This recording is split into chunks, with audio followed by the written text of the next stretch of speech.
Të nderuar pjesëmarrës, Vasil Shanto, heroi i popullit, ishte komunist në orëve të para, bashkëthemelosi i Partisë Komuniste bashkë me Enver Hoxhën, Kemalstarin dhe shok tjerë, komisar i parë i qetës partizane të Pesës, i deleguar i Komitetit Qendror të Partisë Komuniste për qarkun e Shkodrës për drejtimin e luftës antifashiste nacionalshqiptare. Të gjitha këto e quhen Vasil Shanton drejt lartësisë së heroit të popullit.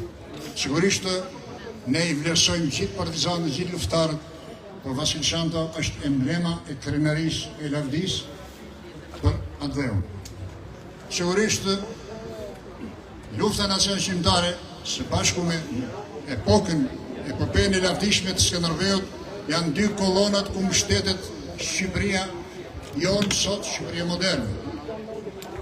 Lufta nacionalshqiptare ishte prologu i epokës socialiste të Enver Hoxhës. I thash të dyja bashkë këto, sepse ata nuk ndahen nga njëra tjetër. Po të mos ishte lufta nacionalshqiptare, nuk do të vinte as socializmi. Po të mos ndërtohesh socializmi, nuk mund të ndërtohesh nëse nuk do kishte emblemën e lavdishme të luftës nacionalshqiptare. Është detyrë e organizatës veteranëve, organizatës dëshmorëve, e shoqatave dhe organizatave të tjera shoqërore patriotike të vendit tonë që ta mbrojnë këto dy kolona të lavdishme. Nuk është ndershme, nuk është serioze që në një ditë ku bën heroi popullit, ish antar i Komitet Qendror të Partisë Komuniste, mos thuhet se lufta nacionalshqiptare e drejtoi Partia Komuniste e Shqipërisë e themeluar në 8 nëntor 21 dhe Enver Hoxha që ishte komandant i përgjithshëm i ushtrisë nacionalshqiptare.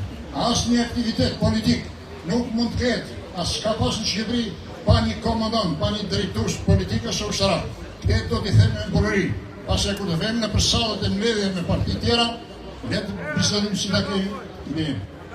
Lavdi, heroi të popullit, Vasil Shanto. Faleminderit.